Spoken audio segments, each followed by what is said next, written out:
Welcome to Krishna Reddy academy అండి. మన కృష్ణారెడ్డి తరఫున ప్రతి ఒక్కరు స్వాగతం సుస్వాగతం. ఈరోజు మన కృష్ణారెడ్డి అకాడమీ ఏదైతే ఉందో ఈ టీఏ పేపర్ ఆల్రెడీ ఒక పేపర్ నెంబర్ 1 పెట్టాము. ఈ పేపర్ నెంబర్ 2 కూడా మేము ముందుకు వస్తున్నాం. ఎందుకంటే జనవరి 11 ఏదైతే ఉందో ఎగ్జామ్ ఉంది కాబట్టి దాన్ని ఉద్దేశించి మీకు చెప్పడం జరుగుతుంది. అది క్వశ్చన్ నెంబర్ 1 కూడా మీరు ఒకసారి పరిశీలించండి. ఈ గాయత్రి మంత్రాన్ని ఎవరు రచించారని చాలా క్లారిటీగా అడిగాడు. గాయత్రి మంత్రాన్ని ఎవరు రచించారని చాలా క్లారిటీగా అడిగాడు. ఈ విశ్వామిత్ర ఎవరైతే ఉన్నారో, విశ్వామిత్ర అనే వ్యక్తి ఎవరైతే ఉన్నారో ఆయన మీకు రచించారు. సో దీన్ని కూడా ఒకసారి పరిశీలించండి. దీని యొక్క సమాచారం మొత్తం కూడా పరిశీలించండి. ఈ గాయత్రి మంత్రాన్ని వేదకవి మరియు మహర్షి అయినటువంటి విశ్వామిత్రుడు రచించాడు. ఈ మంత్రం ఋగ్వేదంలోని పొందుపరచబడింది. గాయత్రి మంత్రం ప్రధానంగా సూర్యదేవుడికి అంకితం చేయబడింది. గాయత్రి మంత్రం ప్రధానంగా ఎవరికండి? ఈ సూర్యదేవుడు ఎవరైతే ఉన్నారో మన సూర్యదేవుడికి అంకితం చేయబడింది. ఇది ఋగ్వేదంలోనే పొందుపరచబడింది. ఇది హిందూ మతం యొక్క అత్యంత పవిత్రమైనటువంటి శక్తివంతమైనటువంటి వాటిలో ఒకటిగా పరిగణించబడుతుంది. ఈ మంత్రం యొక్క ఉద్దేశము బుద్ధిని ప్రేరేపించడము మరియు సరైన మార్గంలో నడిపించడము. బుద్ధిని ప్రేరేపించడము మరియు సరైన మార్గంలో నడిపించడము ఈ గాయత్రి మంత్రం యొక్క ప్రధాన ఉద్దేశం అండి. ఓకే, ఇలాంటి అంశాలన్నిటికీ కూడా వాడు ఏ రేంజ్కి వెళ్ళినా మీకు అందించే విధంగా మీకు తయారు చేస్తున్నాం. దీన్ని చూడండి, ఓం బృహత్ బ్రవ అనే శ్లోకంతో ఇది మొదలవుతుంది. ఓకే అండి, ఈ గాయత్రి మంత్రంలో ఎంత క్లారిటీగా ఇస్తుందో అది కూడా మీరు ఒకసారి పరిశీలించుకోండి. ముఖ్యంగా మీరు ఇక్కడ నేర్చుకోవాల్సింది ఏంటంటే ఈ మంత్రం యొక్క ముఖ్య ఉద్దేశం ఏదంటే బుద్ధిని ప్రేరేపించడం మరియు సరైన మార్గంలో నడిపించడం. ఓకే అండి, విశ్వామిత్రుడు ఎవరైతే ఉన్నారో ఆయన దీన్ని గాయత్రి మంత్రాన్ని బోధించారు.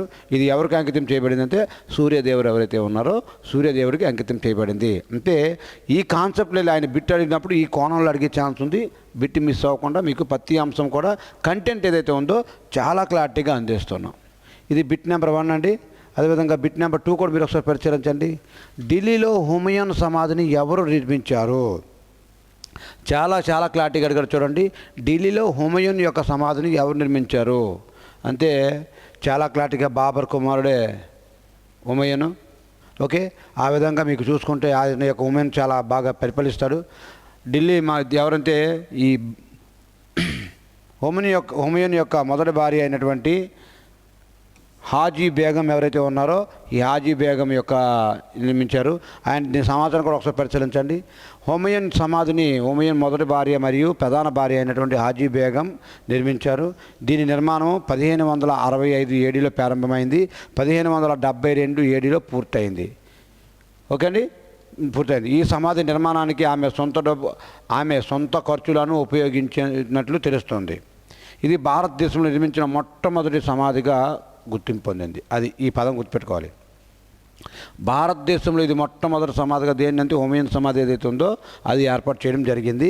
హాజీ బేగం ఎవరైతే ఉన్నారో ఈవిడ. ఓకే అండి, ఈ మొఘల్ నిర్మాణ శైలికి ఇది మార్గదర్శకంగా నిలుస్తుంది. ఇది మొఘల్ నిర్మాణ శైలికి ఇది మార్గదర్శకంగా నిలుస్తుంది. ఈ నిర్మాణం తాజ్మహల్కు ప్రేరణగా నిలిచింది. ఈ నిర్మాణం ఏదండి హుమయూన్ సమాధి ఏదైతే ఉందో తాజ్మహల్కు ప్రేరణగా నిలిచింది. దీన్ని తరచుగా మొఘల్ నిర్మాణ శైలి యొక్క ఉద్భవ స్థానం అని పిలుస్తారు. ఈ సమాధిని రూపకల్పన చేసినటువంటి ప్రధాన ఆర్కిటెక్ట్ పర్షియన్ దేశానికి చెందినటువంటి మేరక్ మిర్జా ఎవరైతే ఉన్నారో ఈ మేరక్ మిర్జా అనే వ్యక్తి ఎవరైతే ఉన్నారో దానికి ఆర్కిటెక్చర్ రూపశిల్పిగా గుర్తింపు పొందినటువంటి వ్యక్తి. ఓకే అండి, ఈ విధంగా మీకు బిట్ నెంబర్ 2 కూడా మీకు కంటెంట్ అందించడం జరిగింది. అదేవిధంగా బిట్ నెంబర్ 3 కూడా మీరు ఒకసారి పరిశీలించండి. క్విట్ ఇండియా ఉద్యమం సమయంలో ఇంగ్లాండ్ ప్రధానమంత్రి ఎవరు? క్విట్ ఇండియా ఉద్యమం కాలంలో ఇంగ్లాండ్ ప్రధానమంత్రి ఎవరని చాలా క్లారిటీగా అడిగారండి. విన్స్టన్ చర్చిల్ ఎవరైతే ఉన్నారో విన్స్టన్ చర్చిల్ అంటే దీని యొక్క ఆన్సర్ మీకు విన్స్టన్ చర్చిల్ ఎవరైతే ఉన్నారో ఈయన. క్విట్ ఇండియా ఉద్యమము భారతదేశంలో విడిచిపెట్టు అనే ఉద్యమం క్విట్ ఇండియా 1942 ఆగస్టులో ప్రారంభమైంది.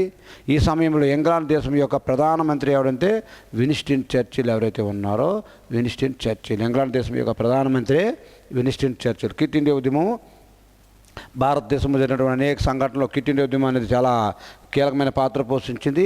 అటువంటి ఉద్యమం కాలంలో ఇంగ్లాండ్ దేశ ప్రధాని ఎవరంటే విన్స్టన్ చర్చిల్ ఉన్నారు. ఆయన 2వ ప్రపంచ యుద్ధం 1939-45 కాలంలో ప్రధానమంత్రిగా పనిచేశారు. రెండో ప్రపంచ యుద్ధము 1939 నుంచి 1945 వరకు మధ్య జరిగింది. ఆ జరుగుతున్న కాలంలో ఇంగ్లాండ్ దేశం యొక్క ప్రధానమంత్రి ఎవరంటే ఈ విన్స్టన్ చర్చిల్ ఎవరైతే ఉన్నారో విన్స్టన్ చర్చిల్ అండి. అదేవిధంగా క్విట్ ఇండియా ఉద్యమాన్ని మహాత్మా గాంధీ ప్రారంభించారు. కానీ ఇది బ్రిటిష్ ప్రభుత్వం వెంటనే నాయకులను అరెస్ట్ చేసింది. ఈ చర్చిల్ బ్రిటిష్ సామ్రాజ్యం యొక్క నిరంకుశ రక్షకుడిగా పేరు పొందారు మరియు భారతదేశ స్వతంత్రానికి వ్యతిరేకి విన్స్టన్ చర్చిల్. ఈయన భారత జాతీయ కాంగ్రెస్ డిమాండ్ను మరియు గాంధీని తీవ్రంగా వ్యతిరేకించాడు. ఈయన 1940 నుండి 45 వరకు ఆయన మొదటిసారిగా ప్రధానమంత్రిగా పనిచేశారు. ఆయన క్విట్ ఇండియా ఉద్యమం హింసాత్మకంగా దీన్ని చర్చిల్ ప్రభుత్వం ఘోరంగా అణచివేసింది. అంతే ఈ క్విట్ ఇండియా ఉద్యమంలో ప్రారంభం అవగానే ప్రతి నాయకుడు కూడా ఇండియాలో ఉన్న ప్రతి నాయకుడు కూడా అరెస్ట్ చేస్తే ఉద్యమం నాయకులు లేనటువంటి ఉద్యమం ఏదంటే ఈ క్విట్ ఇండియా ఉద్యమమే. నాయకులు లేనటువంటి ఉద్యమం ఏదంటే ఈ క్విట్ ఇండియా ఉద్యమమే. ప్రధాన నాయకులందరినీ అరెస్ట్ చేస్తే నాయకులు లేకుండా నడిచినటువంటి ఉద్యమమే ఈ క్విట్ ఇండియా ఉద్యమము. 1942 ఆగస్టులో ఇది ప్రారంభమైంది. ముంబైలోని కాంతిలాల్ మైదానంలో ప్రారంభమవుతుందండి. ఓకే అండి. ఆ కాలంలో ప్రధానమంత్రి ఎవరంటే ఇంగ్లాండ్ దేశం ప్రధానమంత్రి ఈ విన్స్టన్ చర్చిల్ ఎవరైతే ఉన్నారో ఆయనకి ప్రధానమంత్రిగా పనిచేశారు.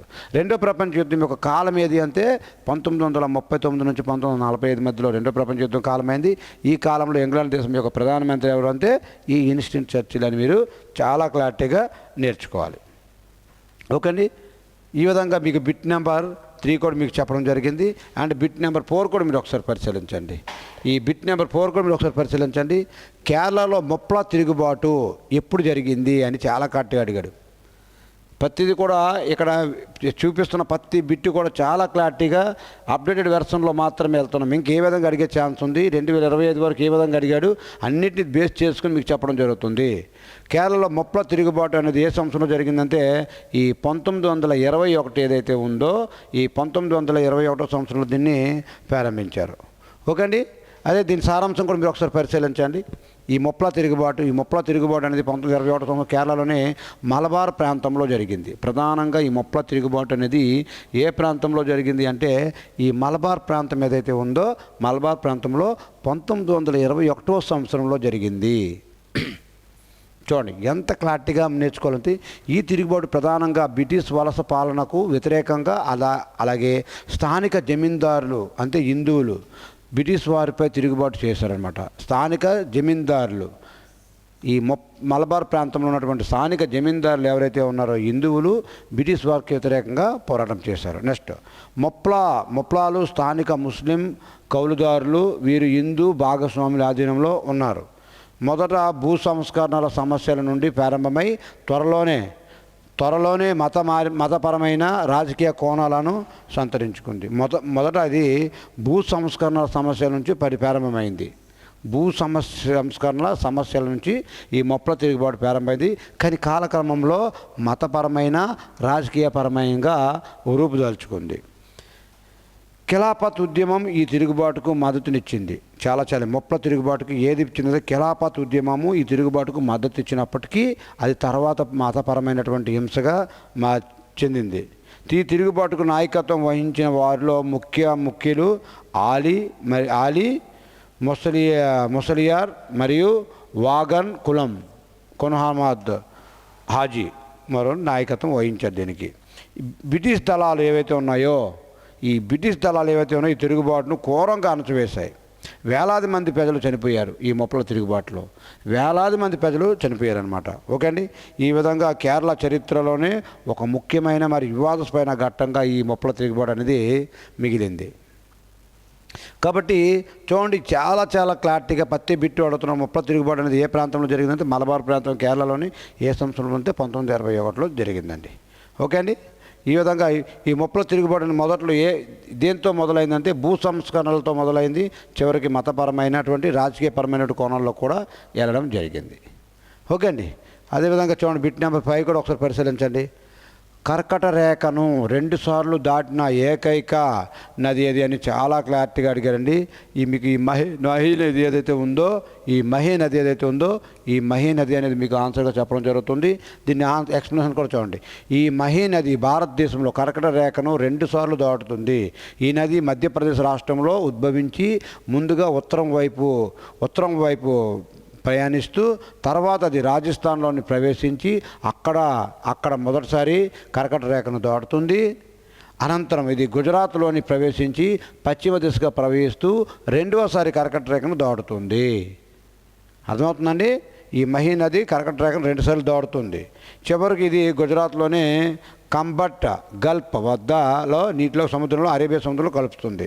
ఇది చివరిగా ఇది కంబట్ గల్ఫ్ గుజరాత్లోని అరేబియా సముద్రంలో కలుస్తుంది. కర్కట రేఖ అనేది భూమధ్య రేఖకు ఉత్తరాన 23.5 డిగ్రీల అక్షాంశంగా ఉంటుంది. ఇవన్నీ మనకు తెలిసినటువంటి ఊహారేఖ. ఇది కూడా మహీ నది పొడవు సుమారు 583 కిలోమీటర్లు 583 కిలోమీటర్ల పొడవు ఉంటుంది ఈ మాహే నది. ఆఫ్రికాలోని కాంగో నది భూమధ్య రేఖను 2 సార్లు దాటుతుంది. చూడండి కంటెంట్ కూడా చూసుకోండి. ఈ కాంగో నది అనేది ఆఫ్రికాలోని కాంగో నది అనేది భూమధ్య రేఖను 2 సార్లు దాటుతుంది. మరియు లింపోపో నది మకర రేఖను 2 సార్లు దాటుతుంది. మకర రేఖను 2 సార్లు దాటుతున్నటువంటి నది ఏదైతే లింపోపో నది ఏదైతే ఉందో లింపోపో నది అండి. మకర రేఖను 2 సార్లు దాటుతున్నటువంటి నది ఏదైతే లింపోపో నది ఏదైతే ఉందో లింపోపో నది భూమధ్య రేఖను 2 సార్లు దాటుతుంది. ఆఫ్రికా కాంగో నది అదేవిధంగా కర్కట రేఖను 2 సార్లు దాటుతుంది. మాహే నది ఇండియాలో. ఓకేనా? ఇంత కంటెంట్ మీకు అందించుకుంటూ 100% నువ్వు సక్సెస్ఫుల్ అయ్యే విధంగా ముందు తీసుకెళ్తూ ఉన్నాం. ఇది బిట్ నెంబరు 5 ఏదైతే ఉందో 5 అండి. అదేవిధంగా బిట్ నెంబరు 6 కూడా మీరు ఒకసారి పరిశీలించండి. భారతదేశంలో ఎత్తైన శిఖరం ఏది? K2. భారతదేశంలో ఎత్తైన శిఖరం ఏది అని అడుగుతున్నారండి. ఈ K2 అండి. K2 యొక్క దీని గాడ్విన్ ఆస్టిన్ అని కూడా అంటారు.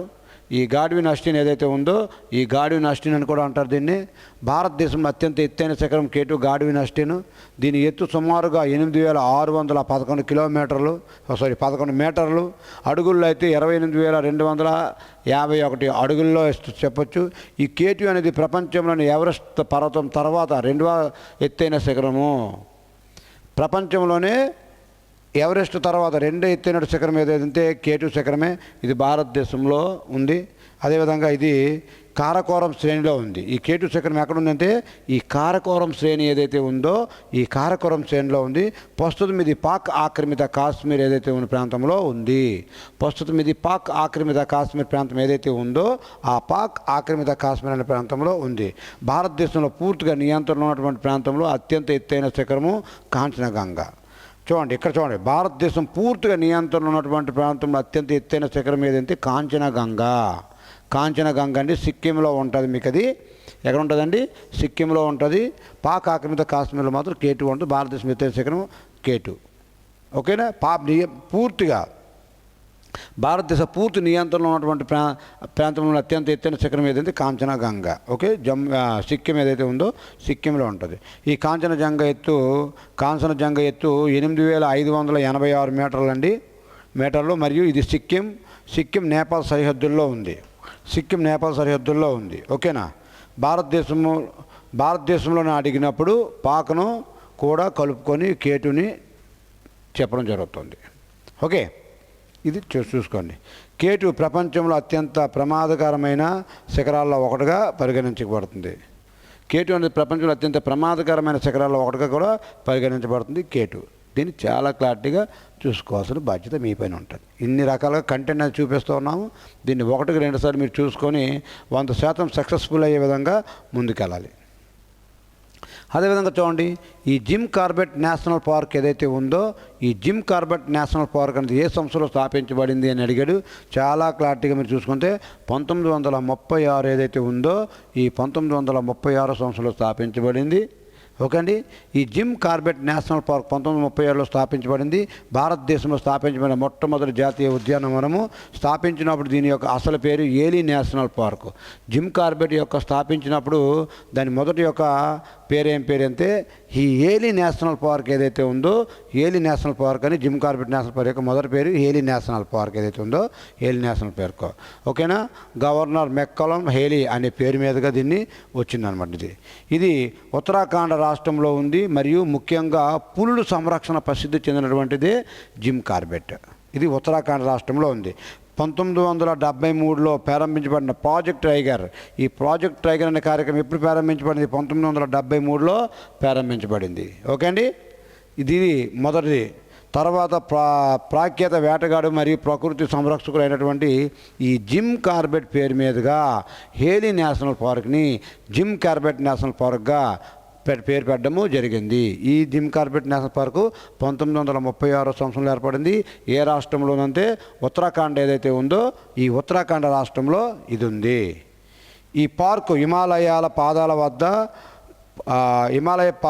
వద్ద పౌడి గర్వాల్ మరియు నైనిటాల్ జిల్లాలో విస్తరించి ఉందన్నమాట ఇది. ఓకే అండి. ఈ విధంగా మీకు ఈ జిమ్ కార్బెట్ నేషనల్ పార్క్ మీద బిట్ మీకు చెప్పడం జరుగుతుంది.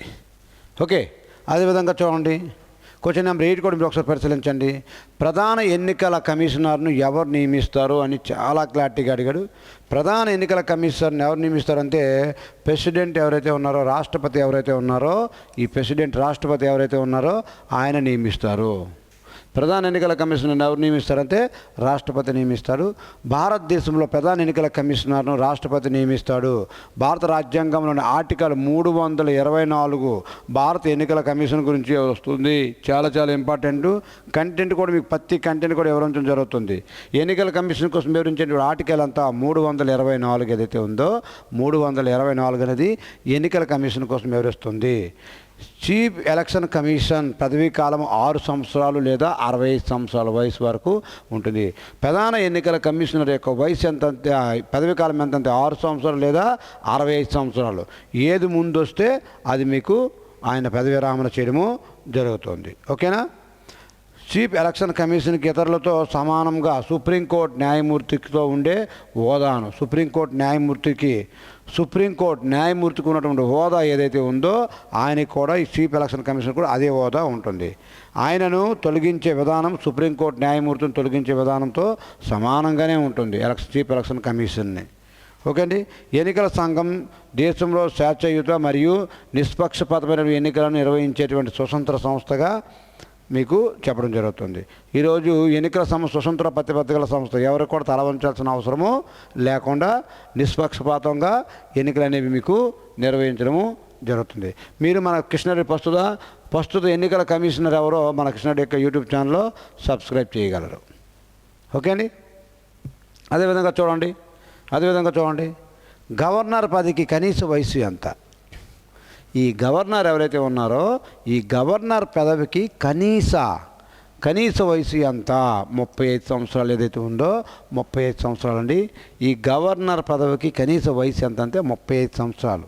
ఇదిగో భారత రాజ్యాంగంలోని ఆర్టికల్ 157 ప్రకారము, భారత రాజ్యాంగంలోని ఆర్టికల్ నెంబర్ 157 ప్రకారము గవర్నర్ పదవికి పోటీ చేయడానికి కనీస వయసు 35 సంవత్సరాలు ఉండాలి. 35 సంవత్సరాలు ఉండాలి. అదేవిధంగా రాష్ట్రపతి మరియు 35 సంవత్సరాలు ఉండాలి.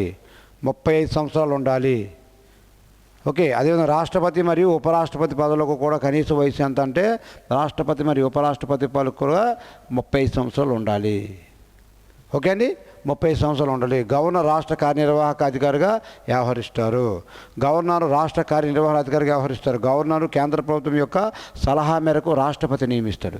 గవర్నర్ని కేంద్ర ప్రభుత్వం యొక్క సలహా మేరకు రాష్ట్రపతి ఎవరైతే ఉన్నారో రాష్ట్రపతి నియమిస్తాడు. ఆయన పార్లమెంట్లో కానీ రాష్ట్ర శాసనసభలో కానీ సభ్యుడై ఉండకూడదు. పార్లమెంట్లో కానీ రాష్ట్ర శాసనసభలో కానీ సభ్యుడై ఉండకూడదు. ఆయన భారతీయ పౌరుడై ఉండాలి. లాభదాయకమైన పదవుల్లో ఉండకూడదు. గవర్నర్ పదవీ కాలం సాధారణంగా 5 సంవత్సరాలు ఉంటుంది. అయితే రాష్ట్రపతి ప్రసన్నత మేరకు మాత్రమే పదవిలో కొనసాగుతాడు. రాష్ట్రపతికి పదవీ కాలం 5 సంవత్సరాలే, కానీ ఆయన రాష్ట్రపతి ఆ అభ్యున్నతి ప్రసన్నత ఉన్నంత వరకు మాత్రమే కొనసాగుతాడు. 30 సంవత్సరాలు రాజ్యసభ సభ్యుడికి వయసు ఎంత అంటే 35 సంవత్సరాలు ఉండాలా. లోక్సభ సభ్యుడికి ఎంత ఉండాలంటే 25 సంవత్సరాలు ఉండాలా. కంటెంట్ కూడా చూసుకోండి. గవర్నర్కి మాత్రం 30 సంవత్సరాలు ఉండాలా. ఉపరాష్ట్రపతికి 35 సంవత్సరాలు ఉండాలా. అదేవిధంగా రాష్ట్రపతికి కూడా 35 సంవత్సరాలు ఉండాలా. ఓకే అండి. ఓకే, ఈ విధంగా మీరు నేర్చుకోవాలి. ఓకే. అదేవిధంగా చూడండి, క్వశ్చన్ నెంబర్ 10 కూడా మీరు పరిశీలించండి. ₹1 నోటుపై ఈ సంతకం ఎవరు చేస్తారు? ఆర్థిక కార్యదర్శి ఎవరైతే ఉన్నారో ఆర్థిక కార్యదర్శి. ₹1 నోటుపై సంతకం ఎవరు చేస్తారంటే ఆర్థిక కార్యదర్శి ఎవరైతే ఉన్నారో ఆయన. భారతదేశంలోని ₹1 నోటు మీద మాత్రమే ఆర్థిక కార్యదర్శి సంతకం ఉంటుంది. సెక్రటరీ ఆర్థిక మంత్రిత్వ శాఖ అన్నమాట, సంతకం ఉంటుంది. మిగతావన్నీ నోట్లపైన కూడా ₹2 నుంచి ఎంతైతే ఉన్నాయో అంతవరకు కూడా రిజర్వ్ బ్యాంక్ ఆఫ్ ఇండియా సంతకం ఉంటుంది. Reserve bank of India governor అయినటువంటి గవర్నర్ సంతకం ఉంటుంది. Reserve bank of India governor ఎవరైతే ఉన్నారో ఆయన సంతకం ఉంటుంది. రిజర్వ్ బ్యాంక్ ఆఫ్ ఇండియా ఏ సంవత్సరంలో ఏర్పడింది, reserve bank of India head quarter ఎక్కడుంది, రిజర్వ్ బ్యాంక్ యొక్క ప్రస్తుత గవర్నర్ ఎవరో మీరు నాకు కామెంట్ రూపంలో మన యూట్యూబ్ ఛానల్లో చెప్పగలరు. ఓకేనా. రిజర్వ్ బ్యాంక్ గవర్నర్ సంతకం ఉంటుంది. ₹1 నోటును భారత ప్రభుత్వం యొక్క ఆర్థిక మంత్రిత్వ శాఖ ముద్రిస్తుంది. ₹1 నోటును భారత ప్రభుత్వం యొక్క ఆర్థిక మంత్రిత్వ శాఖ ముద్రిస్తుంది. ఆర్బీఐ మాత్రం కాదు. ఈ అంశం గుర్తుపెట్టుకోలా. ₹1 నోటును మాత్రం ఆర్బీఐ మాత్రము ముద్రించదు. ఓకే అండి. ఇది ₹1 నోటు మాత్రమే ఆర్థిక మంత్రిత్వ శాఖ మాత్రం నియంత్రిస్తుంది. ఇది భారతదేశంలో చలామణిలో ఉన్న ఏకైక సామ్రాజ్య కరెన్సీ నోటుగా పరిగణించబడుతుంది. ఇది భారతదేశంలో చలామణిలో ఉన్న ఏకైక సామ్రాజ్య కరెన్సీ అని దేన్ని అంటారంటే దీన్నే అంటారు. ఓకే. ₹1 నోటుకు చట్టబద్ధమైన టెండర్ హోదా ఉంది. అయితే దీన్ని ఆర్బీఐ విడుదల చేయదు. ప్రస్తుతానికి ఇది ఆర్థిక కార్యదర్శి భారత కేంద్ర ప్రభుత్వం కింద పనిచేసేటువంటి సీనియర్ ఐఏఎస్ అధికారి ఆధీనంలో ఉంటుంది. ఇది ఈ నోట్ల ముద్రణ మరియు చలామణి సంబంధించిన చట్టాలు వేరువేరుగా ఉంటాయి. ఓకే అండి. అదేవిధంగా చూడండి, ₹1 నోటు చాలా తక్కువగా ముద్రించబడుతుంది, కానీ ఎప్పటికీ చట్టబద్ధంగా చెల్లుబాటు అవుతూనే ఉంది. ఓకే అండి. ఈ విధంగా మీకు క్వశ్చన్ నెంబర్ 10 ఏదైతే ఉందో 10 కూడా మీకు వివరించడం జరిగింది. అదేవిధంగా WWWని ఎవరు కనుగొన్నారు అని మీకు ఎగ్జామ్ పాయింట్లో అడిగాడు. టిమ్ బెర్నీ-లీ ఎవరైతే ఉన్నారో, టిమ్ బెర్నర్స్-లీ ఎవరైతే ఉన్నారో ఈయన మీకు దీన్ని WW అనే దాన్ని కనుగొనడం జరిగింది. వరల్డ్ వైడ్ వెబ్, WW అంటే వరల్డ్ వైడ్ వెబ్ ఏదైతే ఉందో ఈ వరల్డ్ వెబ్ అని కనుగొనడం జరిగింది. మరియు రూపకల్పన చేసింది ఎవరో టిమ్ బెర్నర్స్-లీ ఎవరైతే ఉన్నారో ఆయన. 1889 సంవత్సరంలో స్విట్జర్లాండ్లోని CERN అంటే యూరోపియన్ ఆర్గనైజేషన్ ఫర్ న్యూక్లియర్ రీసెర్చ్లో ఈ ప్రాజెక్టును ప్రారంభించారు. ఆయన ఇంటర్నెట్లో సమాచారాన్ని పంచుకోవడానికి మరియు లింక్ చేయడానికి హైపర్ యాక్షన్స్ ఆలోచనను ఉపయోగించారు. WWW అనేది ఇంటర్నెట్ ద్వారా యాక్సెస్ చేయగల డాక్యుమెంట్లు మరియు ఇతర వెబ్ వనరుల వ్యవస్థ. ఇది ఆయన మొదటి వెబ్ బ్రౌజర్ను వరల్డ్ వైడ్ వెబ్ అని కూడా పిలుస్తారు. ఇది మొదటి వెబ్ సర్వీస్ను కూడా అభివృద్ధి చేశారు. ఓకే అండి. ఈ విధంగా ప్రతిది కూడా ఈ WWW యొక్క కంటెంట్ అందించాము. అండ్ ఈ కిందకి వెళ్ళి కూడా ఒకసారి మీరు పరిశీలిస్తే దీని సమాచారం కూడా మీకు చాలా క్లారిటీగా లభ్యమవుతుంది. ఓకే అండి. ఇది బిట్ నెంబర్ ఎంత అంటే 11 అండి. బిట్ నెంబర్ 12 కూడా మీరు ఒకసారి చూడండి. చాలా క్లారిటీగా ప్రతి అంశం కూడా ఎగ్జామ్ ఓరియంటెడ్లో వచ్చినట్టు బిట్ని అనాలిసిస్ చేసుకొని అండ్ దాన్ని ఆధారంగా చేసుకుని మాత్రమే బిట్లు తయారు చేస్తూ ఉన్నాం. సో భారతదేశంలోనే పురాతన ఫుట్బాల్ క్లబ్ ఏదంటే ఈ మోహన్ భగత్ ఏదైతే ఉందో మోహన్ భగత్ అండి. మోహన్ భగత్ భారతదేశంలోని మరియు ఆసియాలో అత్యంత పురాతనమైన ఫుట్బాల్ క్లబ్బుల్లో మోహన్ భగత్ ఒకటి. భారతదేశంలోనే మరియు ఆసియాలోనే అత్యంత పురాతనమైన ఫుట్బాల్ క్లబ్బుల్లో ఒకటి మోహన్ భగత్ క్లబ్ అంటే ఇది 1889లో కలకత్తాలోని చాలా ఇంపార్టెంట్ చూడండి. 1889లో కలకత్తాలోని స్థాపించబడింది. ఇది భారతదేశంలోనే కాక ఆసియాలో కూడా పురాతనమైన ఫుట్బాల్ క్లబ్బుల్లో స్థానం సంపాదించింది. మోహన్ బగాన్ మరియు ఈస్ట్ బెంగాల్ మధ్య జరిగేటువంటి పోటీని కోల్కతా డెర్బీ అని కూడా పిలుస్తారు. ఇది ఒక ప్రపంచంలో అతిపెద్ద క్రీడా పోటీగా పరిగణించబడుతుంది. 1911లో ఈ క్లబ్ బ్రిటిష్ వారి ఈస్ట్ ఇండియా వర్క్షైర్ రెజిమెంటల్ను ఓడించింది. IFA సీల్డ్ గెలుచుకుంది. ఇది భారతీయ స్వతంత్రం కోసం ఒక చారిత్రాత్మకమైన విజయం అన్నమాట. ఓకేని. అందుకు దీని కూడా అంత పేరు వచ్చింది. ప్రస్తుతం ఈ club Mohan Bagan super giant పేరుతో ఇండియాను సూపర్ లీగ్లో ఆడుతోంది. వీరు అనేక జాతీయ మరియు అంతర్జాతీయ టైటిల్ను కూడా గెలుచుకున్నారు. వీరు భారతదేశంలో ఫుట్బాల్కు ఒక ఐకాన్గా చిహ్నంగా పరిగణించబడుతుంది. ఈ మోహన్ బగాన్ కప్ ఏదైతే ఉందో ఫుట్బాల్ క్లబ్ ఏదైతే ఉందో ఈ కప్ క్లబ్ అండి. ఓకే అండి. ఈ విధంగా మీరు ఒకసారి చూసుకున్నట్లయితే బిట్ నెంబర్ 12 కూడా అయిందండి. బిట్ నెంబర్ 14 కూడా 13 కూడా మీరు ఒకసారి పరిశీలించండి. మొదటి శిఖరాగ్ర సదస్సు సమావేశం ఎక్కడ జరిగిందని చాలా క్లారిటీగా అడిగాడు. మొదటి శిఖరాగ్ర సదస్సు ఏదైతే ఉందో ఢాకా ఏదైతే ఉందో బంగ్లాదేశ్లోని ఢాకా ఏదైతే ఉందో ఢాకాలో జరిగింది. మొట్టమొదటి SAARC south Asian association for regional cooperation ఏదైతే ఉందో ఇది శిఖరాగ్ర సమావేశం అనేది బంగ్లాదేశ్లోని ఢాకాలో జరిగింది. చూడండి, మొదటి సార్క్ శిఖరాగ్ర సదస్సు ఎక్కడ జరిగిందంటే ఢాకా, బంగ్లాదేశ్లోని ఢాకాలో జరిగింది. చారిత్రక సంవత్సరం 1985 సంవత్సరంలో జరిగింది. మొదటిసారిగా 1985 సంవత్సరంలో జరిగింది. సార్క్ లక్ష్యం దక్షిణాసియా దేశాల మధ్య ప్రాంతీయ సహకారాన్ని అందించడం. సార్క్లో స్థాపక సభ్యులుగా ఏడు ఉన్నాయి. సార్క్ స్థాపక దేశాలకు 7 ఉన్నాయి. భారతదేశము, పాకిస్తాన్, దీన్నే ఎంబీబీఎస్ పినా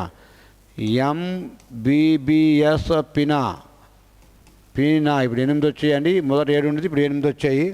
స్థాపక సభ్య దేశాలు అయితే 7, ప్రస్తుతం అయితే 8 ఉన్నాయి. చూడండి, ఒకసారి క్లారిటీ చూడండి. శ్రీలంక, మాల్దీవులు మరియు భూటాను, తర్వాత ఆఫ్ఘనిస్తాను 2007లో చేరింది.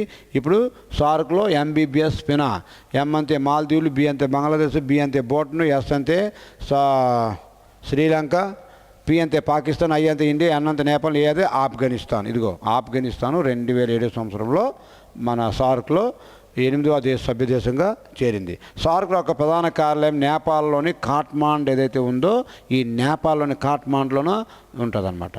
చెప్తాను కదండి, ఒక బిట్ అడిగిన బిట్ ఒకటే, కానీ దాని యొక్క కంటెంట్ అనేది వాడు ఏ రేంజ్కి వెళ్ళి అడిగినా 100% అటెంప్ట్ అయ్యేలాగా కంటెంట్ అందించడం మన కృష్ణారెడ్డి అకాడమీ అనేది నెంబర్ 1 స్థానంలో ఉందనడంలో ఎటువంటి సందేశం లేదు.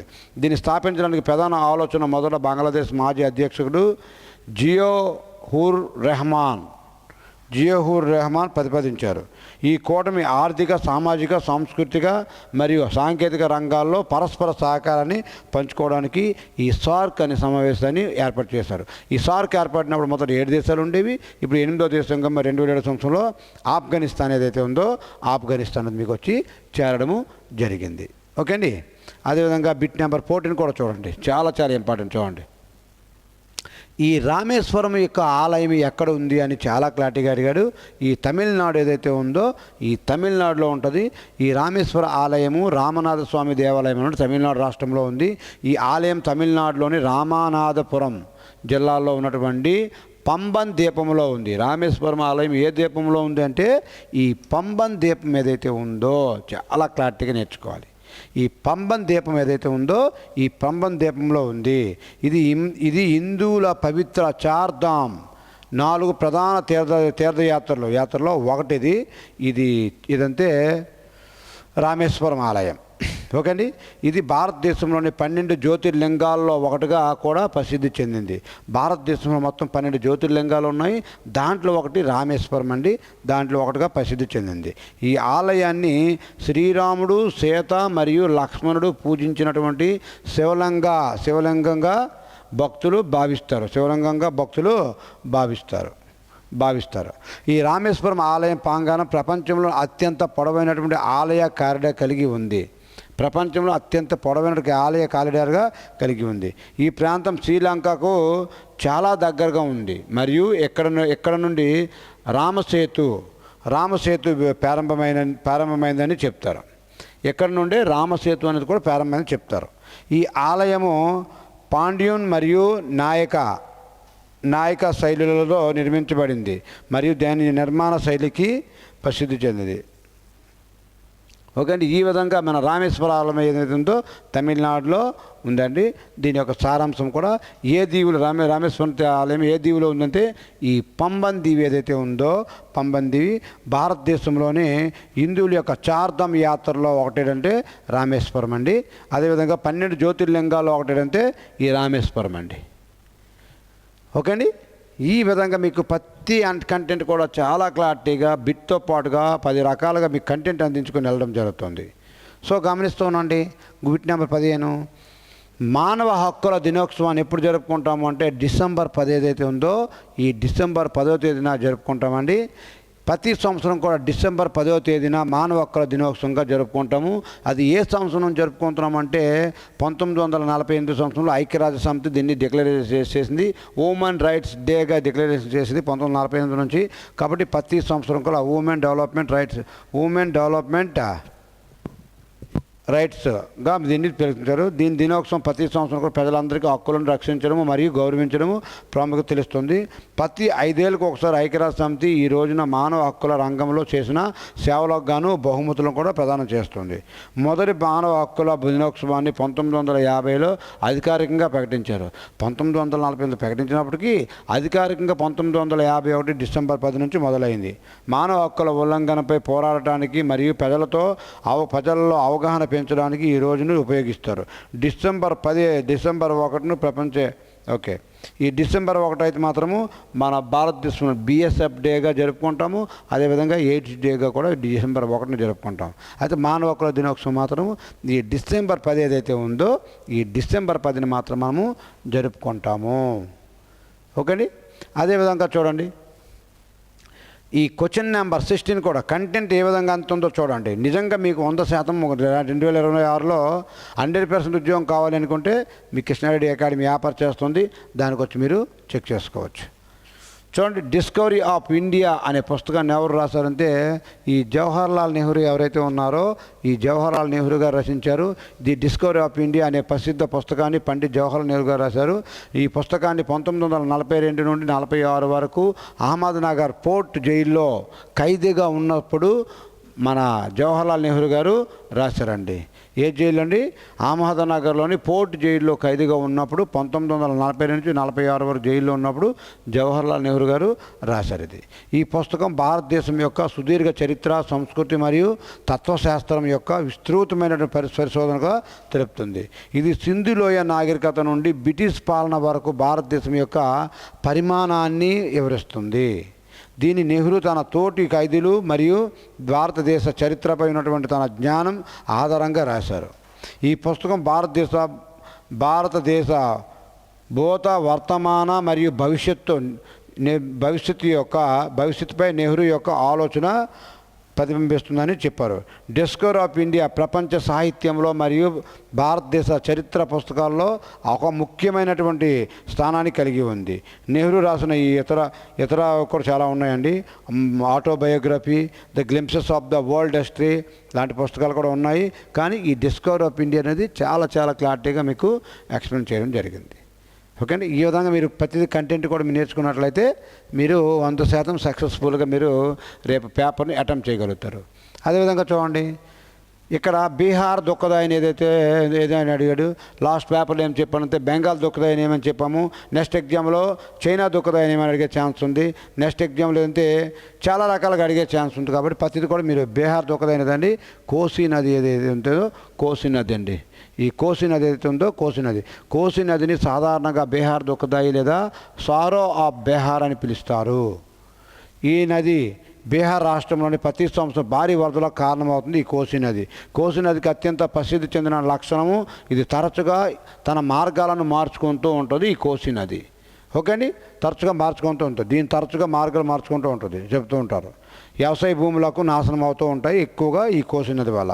ఈ నది హిమాలయాలు ఉద్భవిస్తుంది. ముఖ్యంగా టిబెట్, నేపాల్లో ఈ కోసి నది ఉద్భవిస్తుంది.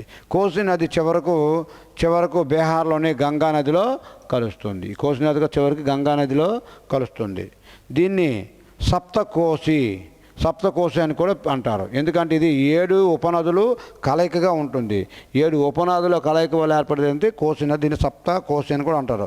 వరదల ప్రభావాన్ని తగ్గించడానికి బీహార్లో దీనిపైన అనేక ఆనకట్టలు నిర్మించబడ్డాయి. ఈ కోసి నది పైన అనేక ఆనకట్టలు నిర్మించబడ్డాయి. ఓకే అండి. అదేవిధంగా బిట్ నెంబర్ 18 కూడా మీరు ఒకసారి పరిశీలించండి. ఏమిచ్చాడు? అవా మహల్ ఎక్కడుందని అడిగారండి. అవా మహల్ ఏదైతే ఉందో ఈ జైపూర్ ఏదైతే ఉందో ఈ జైపూర్లో ఉంటుందండి అవా మహల్ అంటే గాలికోట. ఇది అవా అంటే తెలుగులో గాలి.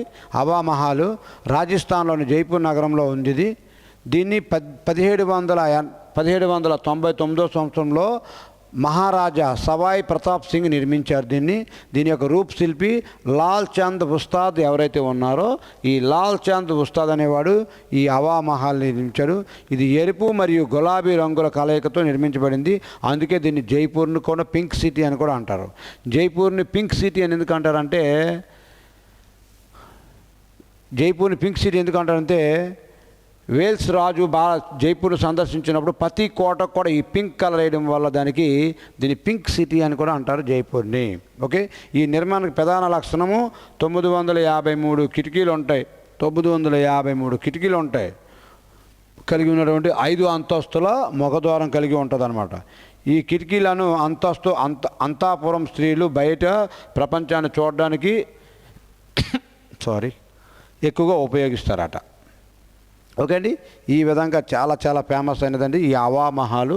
జైపూర్లో ఉంటుంది, రాజస్థాన్లోని. ఓకే అండి, అదేవిధంగా క్వశ్చన్ నెంబర్ 19 కూడా ఒకసారి పరిశీలించండి.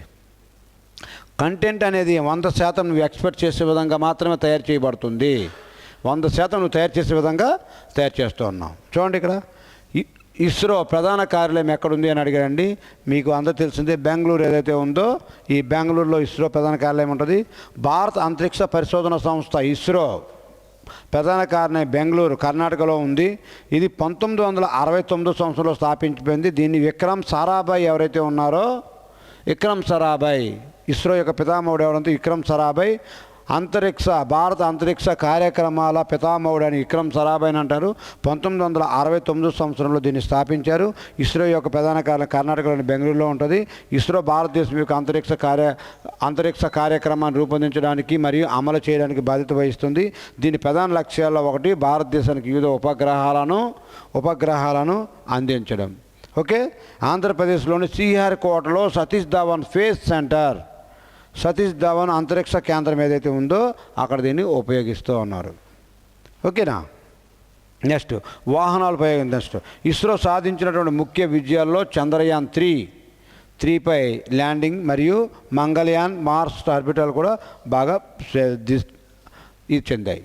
కాబట్టి ఇక్కడ మీకు బాగా గుర్తుపెట్టుకోవాల్సిన పేరు ఎవరంటే విక్రమ్ సారాభాయ్ ఎవరైతే ఉన్నారో ఈయన 1969 అని మైండ్లో పెట్టుకోవాలి. 9 సంవత్సరం ఏర్పడుతుంది, బెంగళూరులోనే ఏర్పాటు చేశారు విక్రమ్ సారాభాయ్ గారు. ఓకే అండి, ఉపగ్రహాలను పంపించడం ఇస్రో బాగా అభివృద్ధి చేసినటువంటి చంద్రయాన్ 3 బాగా దీన్ని డెవలప్ చేశారు. దీన్ని సక్సెస్ఫుల్గా కూడా చేయగలిగారు. అదేవిధంగా ఈ సెక్షన్లో లాస్ట్ క్వశ్చన్ ఏదైతే ఉందో దీన్ని కూడా ఒకసారి పరిశీలించండి. 5 నదుల భూమి అని ఏ రాష్ట్రాన్ని పిలుస్తారంటే ఈ పంజాబ్ రాష్ట్రం ఏదైతే ఉందో ఈ పంజాబ్ రాష్ట్రాన్ని 5 నదుల భూమి అంటారు. దీని సమాచారం కూడా మీరు ఒకసారి పరిశీలించండి. పంజాబ్ అనే పేరుకు అర్థం పర్షియన్ భాషలో పంచ్ అంటే 5, అబ్ అంటే నీరు అని నుండి ఉద్భవించింది. అంటే 5 నదుల భూమి అని. చారిత్రాత్మక పంజాబ్ ప్రాంతంలో ప్రవహించే 5 నదులు సట్లెజు, బియాసు, చాలా ఇంపార్టెంట్, సట్లెజు, బియాసు, రావి, నది, చేనాబు, జేలం అని 5 నదులు ప్రవేశిస్తున్నాయి. కాబట్టి పంజాబ్ను పంచనదుల భూమి అంటారు. 5 నదుల సింధు నదికి ఈ 5 నదులు కూడా సింధు నదికి ఉపనదులే. ప్రస్తుతం భారతీయ పంజాబ్లోని ప్రధానంగా సట్లెజ్, బియాస్ మరియు రావి నదులు ప్రవేశిస్తూ ఉన్నాయి. చేనాబ్ మరియు జేలం నదులు ప్రధానంగా ఇప్పుడు పాకిస్తాన్లోని పంజాబ్ రాష్ట్రంలో ప్రావిన్స్లో ఉన్నాయి. ఈ నదుల కారణంగా పంజాబ్ భూమి సమృద్ధిగా సారవంతంగా ఉంటుంది. భారతదేశంలో అత్యధికంగా గోధుమలను మరియు ఇతర పంటలను ఉత్పత్తి చేస్తుంది ఏదంటే పంజాబ్ యొక్క జాతీయ భాష ఏదంటే పంజాబీయే. పంజాబ్ యొక్క జాతీయ భాష ఏదన్నా పంజాబీయే. ఓకే అండి, ఈ విధంగా మీకు ఈ సెక్షన్ 1 ఏదైతే ఉందో సెక్షన్ 1లో 20 బిట్లు ఉంటాయి. సెక్షన్ 2లో మీకు 15 బిట్స్ ఉంటాయి. సెక్షన్ 3 ఏదైతే ఉందో ఈ సెక్షన్ 3లో కూడా మీకు 15 బిట్స్ ఉంటాయి. సో ఈ సెక్షన్ 2 అనేది మీకు ఎంత క్లారిటీగా మీకు చెప్పడం జరుగుతుంది. ఓకే అండి, చూడండి సెక్షన్ 1 అండ్ సెక్షన్ 2 కూడా మీరు ఒకసారి పరిశీలించండి. అదేవిధంగా మీకు ఈ టీఏ పేపర్లో సైన్స్ కూడా మీకు 21 నుంచి 35 వరకు బిట్స్ కూడా మీకు ఉంటాయి. దాంట్లో భాగంగానే ఒకసారి చూడండి, మీరు పరిశీలించండి. శరీరం లోపల ఎక్కువ రక్తం పేరుకుపోకుండా ఏ వ్యాధి నిరోధిస్తుందంటే ఈ ఎపారిన్ ఏదైతే ఉందో ఈ ఎపారిన్ అనేది మీకు నిరోధిస్తుంది. చాలా క్లారిటీగా చూడండి. ఈ ఎపారిన్ ఏదైతే ఉందో ఈ ఎపారిన్ అనేది మీకు నిరోధిస్తుంది. చూడండి, శరీరం లోపల రక్తనాళాలు రక్తం గడ్డ కట్టడాన్ని నిరోధించేటువంటి సహజ పదార్థం ఏదంటే హెపారిన్. హెపారిన్ అనేది సహజంగా మానవ శరీరంలో ముఖ్యంగా మాస్ట్ కణాలు మరియు బేసోఫిల్స్ ద్వారా ఉత్పత్తి చేయబడుతుంది. ఓకే అండి, చాలా క్లారిటీగా చూడండి. బేసోఫిల్స్ ద్వారా ఉత్పత్తి చేయబడుతుంది. ఈ బేసోఫిల్స్ ద్వారా ఉత్పత్తి చేయబడుతుంది ఇది ప్రధానంగా. దీని రక్తనాళాలు రక్తం సహజంగా సజావుగా ప్రవహించేలా చేసేటువంటి యాంటోకోయాగులేషన్స్ లేదా రక్తాన్ని పలచపరిచే ఏజెంట్గా పనిచేస్తుంది హెపారిన్. ఓకే అండి, సో దీని యొక్క ఆన్సర్, దీని సారాంశం కూడా మీరు ఒకసారి చెక్ చేసుకోండి. వీడియో ఆపి దీని పూర్తి సారాంశం మీరు ఒకసారి చదవండి. అదేవిధంగా బిట్ నెంబర్ 22 కూడా మీరు ఒకసారి చూడండి. ఈ పైత్యరసం యొక్క pH విలువ ఎంత? పేపర్ మాత్రం TA పేపరే, కానీ దీంట్లో ఉండే కంటెంట్ మాత్రం నీకు ఏ రేంజ్ అంటే ఆ రేంజ్ నువ్వు ఎక్స్పెక్ట్ చేయొచ్చు. కంటెంట్ అందించడంలో చాలా క్లారిటీగా మన అకాడమీ ముందుకెళ్తుంది. సో బిట్ మాత్రం 2025 టీఏలో అడిగినటువంటి బిట్ ఇది. పైత్యరసం యొక్క pH విలువ ఎంత? ఓకే అండి, 8.4 ఏదైతే ఉందో 8.4 అని దీని యొక్క ఆన్సర్. దీని పైత్యరసం బయలు జ్యూస్ అంటారు. దీని యొక్క pH విలువ 7.7 నుంచి 8.6 పరిధిలో ఉంటుంది. ఎంపికలో ఇది 8.4గా మీకు ఇచ్చినటువంటి ఆన్సర్గా ఆడిచ్చిన ఆప్షన్లో 8.4గా ఉంది. ఓకే, pH విలువ 7 కంటే ఎక్కువగా ఉన్నందున దీని పైత్యరసం క్షార స్వభావాన్ని కలిగి ఉంటుంది. పైత్యరసం కాలేయం ద్వారా ఉత్పత్తి అవుతుంది. పైత్యరసం అనేది ఎక్కడ ఉత్పత్తి అవుతుందంటే ఈ కాలేయం ఏదైతే ఉందో కాలేయం ద్వారా ఉత్పత్తి అవుతుంది మరియు పిత్తాశయంతో నిల్వ చేయబడుతుంది. ఎక్కడ ఉత్పత్తి అవుతుంది? కాలేయంలో ఉత్పత్తి అవుతుంది. అదేవిధంగా ఎక్కడ నిల్వ చేయబడుతుందంటే ఈ పిత్తాశయం ఏదైతే ఉందో ఈ పిత్తాశయంలో నిల్వ చేయబడుతుంది. దీనిలో పైత్య లవణాలు మరియు పైత్య వర్ణకాలు మరియు కొలెస్ట్రాల్ మరియు నీరు ఉంటాయి, కానీ ఎంజైమ్లు ఉండవు దీంట్లో. ఈ పైత్యరసంలో ఎంజైమ్లు అయితే ఉన్నాయో ఎంజైమ్లు అవి ఉండవు. ఇలాంటి క్లారిటీగా మీకు కింది వాటిలో సరికాని అంశం అని ఇచ్చి 4 సెంటెన్స్లో దీంట్లో కానిచ్చి సరికాంది అన్నాడంటే ఈ రేంజ్లో నువ్వు కంటెంట్గా నేర్చుకుంటే కానీ బిట్కి ఆన్సర్ చేయలేవు. పైత్యరసం pHలో ఓకే 8.4 ఇచ్చినట్టు ఆప్షన్లో సరిపోయింది. 7.7 నుంచి ఉండాలి కాబట్టి అది సరిపోయింది. కానీ కంటెంట్ అది ఇంకొద్దిగా మార్చి ఇచ్చినప్పుడు నువ్వు దొరుకుతావు. బైలిరూబిన్, బైలివర్దిన్ లాంటివి కూడా ఉంటాయి. ఇలాంటి కంటెంట్ కూడా మీరు ఒకసారి పరిశీలించుకోండి. ఓకే అండి, అదేవిధంగా మన ఫిజిక్స్, కెమిస్ట్రీ, బయాలజీ సార్ ఎవరైతే ఉన్నారో చాలా క్లారిటీగా ప్రతి అంశాన్ని చెప్తారు. ఆల్రౌండర్ పాత్ర ఏదైతే ఉందో అది మాత్రం నేను పోషిస్తూ ఉన్నా. అర్థమెటిక్ రీజనింగ్ మాత్రం నేనే చెప్తున్నా. బేస్ లెవెల్ నుంచి అడ్వాన్స్ లెవెల్ వరకు నీకు ఏ రేంజ్ కావాలో ఆ రేంజ్ వరకు కూడా ప్రతి అంశాన్ని కూడా నీ ముందు తీసుకొచ్చి చెప్పడం జరుగుతుంది. ఓకే చూడండి, ఒక కాంతి సంవత్సరం అంటే ఏమిటి అని అడిగాడండి. ఈ ఒక కాంతి సంవత్సరం అంటే మీకు ఆల్రెడీ దీన్ని ఇక్కడ ఆప్షన్లో చూసుకోండి. 9.46 ఇంటూ 10⁻12 అండి. ఇది 9.46 ఇంటూ 10⁻15 అండి. ఇది మీటర్లో ఉంది, కిలోమీటర్లో ఉంది కాబట్టి ఏ అండ్ బి రెండు కూడా ఆన్సర్ ఏమంటే ఏ అండ్ బి ఏదైతే ఉందో అదే అని మీకు కిలోమీటర్లో అంటే 10⁻12గా ఉంటుంది, మీటర్లో ఉంటే 10⁻15గా ఉంటుందండి. ఇది చాలా క్లారిటీగా ప్రతి అంశం కూడా మీకు నేర్పించడం జరుగుతుంది. దీని సారాంశం కూడా మీరు ఒకసారి పరిశీలించండి. ఒక కాంతి సంవత్సరం అనేది దూరానికి కొలమానం, ఇది సమయానికి కాదు. కాంతి సంవత్సరం అనేది ఒక దూరానికి కొలమానం తప్ప సమయానికి కాదు. గుర్తుపెట్టుకోవాల్సిన అంశం అండి. అటు రేపు నీకు సమయానికి అన్నాడని మిమ్మల్ని భ్రమలో పెట్టవచ్చు. కాబట్టి ఈ కాంతి సంవత్సరం అంటే దూరానికి ప్రమాణం తప్ప సమయానికి కాదు అన్న అంశాన్ని ఈ మైండ్లో ఫిక్స్ అయిపోవాలి. అదేవిధంగా చూడండి, ఇది కాంతి శూన్యంలో 1 సంవత్సరం పయనించే మొత్తం దూరాన్ని సూచిస్తుంది. కాంతి వేగం సుమారుగా 3 × 10⁸ మీటర్/సెకండ్లో ఉంటుంది.